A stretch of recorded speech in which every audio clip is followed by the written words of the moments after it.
मबाइलाव PUBG game गेलेनायजों सिगाङाव सिनायथि।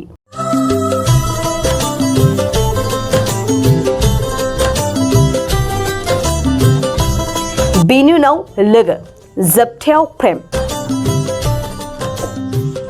नंगौ, पाबजि गेम गेले गेले सानैनि गेजेराव मोजां मोनलायनाय।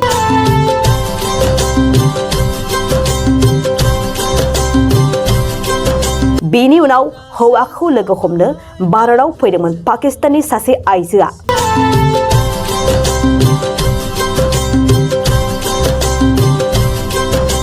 जोबथायाव हौवाखौ लोगो हमनो बर्डार बारबोनो नाजायो पाकिस्ताननि 4 गथ'नि बिमाया।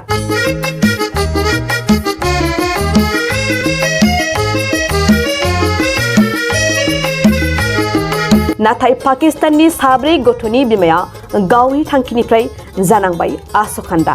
आद्रासो थाबाय माथो जोंनि सिमाया,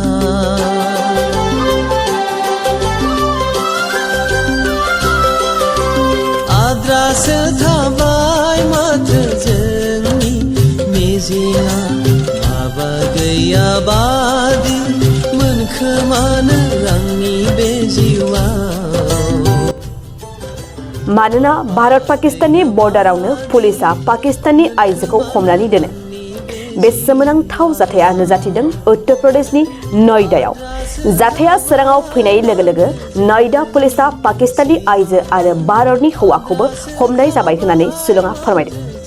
खौरां बिजोंनि सुलुङा फोरमायनाय बादिब्ला भारताव हाबफैनो नाजानाय पाकिस्ताननि आइजोनि मुंखौ सीमा गुलाम हायदर, ओरैहाय भारतनि हौवा सचिना पाकिस्ताननि आइजोखौ मबाइलाव पाबजि गेम गेलेनायनि गेजेरजों मोजां मोनदोंमोन होननानै पुलिसनि सिगाङाव फोरमायना लादों।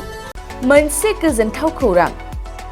2023-24 सोलोंथाइ बोसोरनि थाखाय 11-12 थाखोनि गोदानै मुं थिसननाय लानानै फैदों बाक्सा जिल्लानि सालबारि बाजारनि साखाथियाव थानाय सेन्ट जेभियार्स इंलिश स्कुला।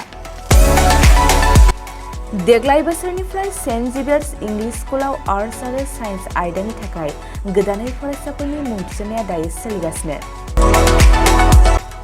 बे फरायसालियाव मुं थिसननाया बेसेन नाङै जागोन आरो डेभेलपमेन्ट फिसा 1000, दानफ्रोमबो टिउसन फिसा 1500 रांखौ फरायसानिफ्राय लानाय जागोन।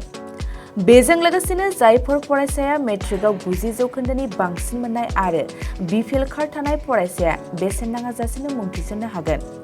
बबेखानि 80 जौखोन्दोनिफ्राय बांसिन नम्बर लानानै उथ्रिनाय आरो बिपिएल कार्ड थानाय फरायसाफ्रा मुं थिसननायाव 50 जौखोन्दो फ्रि जागोन। बेबादिनो 19 जौखोन्दो लानानै उथ्रिसारनाय आरो बिपिएल कार्ड थानाय फरायसाफोरनो रेहाय होनाय जादों।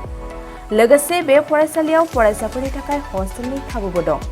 गोसो गोनां फरायसाफ्रा सेन्ट जेभियार्स इंलिश स्कुलाव 11-12 थाखोनि गोदानै मुं थिसननायनि बागै आबुं बाथ्राखौ मिथिनोब्ला नैबे मबाइल नम्बर 9954427791 आव थोंजों सुलाद लानो हागोन।